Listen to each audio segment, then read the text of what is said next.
സഹോദരങ്ങളെ, പ്രഭാതവന്ദനം. ബർത്തിമിയോസിന് കാഴ്ച കിട്ടുകയാണ്. ഈശോയുടെ ചോദ്യം ബർത്തിമിയോസിനോട് ചോദിച്ചതുപോലെ നമ്മളോടും ചോദിക്കുന്നുണ്ട്. ഞാൻ എന്ത് ചെയ്തു തരണം നിനക്ക്? ഇത് സുവിശേഷം വായിക്കുമ്പോൾ ഇതിലെ രണ്ട് പ്രത്യേകത എന്ന് പറയുന്നത്, ഒന്ന്, പ്രാർത്ഥിച്ചുകൊണ്ടിരുന്നപ്പോൾ ദൈവസ്വരം കേൾക്കാൻ, ശിഷ്യന്മാരിലൂടെ ദൈവസ്വരം കേൾക്കാൻ അവനിടയായി. കേട്ട വചനമനുസരിച്ച് പ്രവർത്തിക്കുവാൻ അവൻ തയ്യാറായി. എന്താണ്? നമ്മൾ പലപ്പോഴും പ്രാർത്ഥിച്ചു കൊണ്ടിരിക്കുമ്പോൾ പരിസരബോധമില്ലാതെ പോകുന്നവരുണ്ട്. എന്ന് പറഞ്ഞാൽ പരിസരത്തുള്ള എല്ലാം കേൾക്കണമെന്നല്ല ഞാൻ ഉദ്ദേശിക്കുന്നത്. മറിച്ച് ഞാൻ പ്രാർത്ഥിക്കുന്നത്, ഞാൻ വിളിക്കുന്നത് ദൈവത്തിനെയാണ്. അവൻ്റെ സ്വരം കൂടി ഞാൻ പ്രതീക്ഷിച്ചുകൊണ്ട് വേണം വിളിക്കാൻ. ഞാനൊരു ഉദാഹരണം പറയട്ടെ. വളരെ ചെറുപ്പത്തിൽ അമ്മച്ചി പറയും, വീട്ടിൽ ആരെങ്കിലും വരുമ്പം, എടാ ചാച്ചൻ മുകളിലോട്ട് പോയിട്ടുണ്ട്, പോയി ഒന്ന് വിളിക്ക്. കുട്ടപ്പച്ചാൻ്റെ വീട്ടിലോ അല്ലെങ്കിൽ വാവച്ചേട്ടൻ്റെ വീട്ടിലോ ചാച്ചൻ കാണും.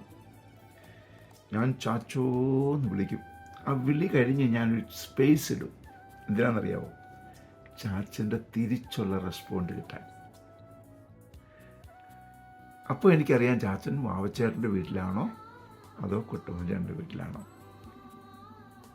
മനസ്സിലായില്ലേ? പക്ഷെ ഞാൻ ചാച്ചോ ചാച്ചോ ചാച്ചോ ചാച്ചോ ചാച്ചോ ചാച്ചോ എന്ന് വിളിച്ചുകൊണ്ടിരുന്നാൽ എന്ത് കിട്ടും? ഇതുപോലെ നമ്മൾ പ്രാർത്ഥിക്കുമ്പോഴും ദൈവത്തിൻ്റെ സ്വരം കേൾക്കാനുള്ള ഒരു സൈലൻസ് നമുക്ക് കൊടുക്കണം. ഇതാ നമ്മെ സഭ, ശുശ്രൂഷകർ, വൈദികർ നമുക്ക് ഒത്തിരി നിർദ്ദേശങ്ങൾ നൽകുന്നുണ്ട്. അതിലേറ്റവും വലിയ നിർദ്ദേശമാണ് ധൈര്യമായിരിക്കുക. എന്തുമാകട്ടെ, ഈശോ പറയുന്ന അതേ വചനമാണ് അവർ പറയുന്നത്, ഭയപ്പെടേണ്ട. അങ്ങനെ ഭയപ്പെടാതെ ഇരിക്കുമ്പോഴാണ് നമുക്ക് എന്താണ് ചെയ്യാൻ പറ്റുന്നതെന്ന് മനസ്സിലാവുള്ളൂ. ഭയപ്പെട്ടു പോയാൽ നമുക്കൊന്നും ചെയ്യാൻ പറ്റില്ല. ഭയപ്പെടാതെ നാം ഇരിക്കുമ്പോൾ അടുത്ത സ്റ്റെപ്പ് നമുക്ക് എന്ത് ചെയ്യണമെന്ന് നമുക്ക് മനസ്സിലാവും. അവൻ ഈശോയുടെ അടുത്തേക്ക് പോകാൻ നേരം കൊണ്ടുവന്ന സാധനം, അവൻ്റെ വസ്ത്രങ്ങൾ അല്ലെങ്കിൽ അവൻ്റെ പുറങ്കുപ്പായം എല്ലാം മാറ്റിക്കളഞ്ഞു. അവൻ്റെ ബാഹ്യമായ മോടികളെല്ലാം മാറ്റിക്കളഞ്ഞു.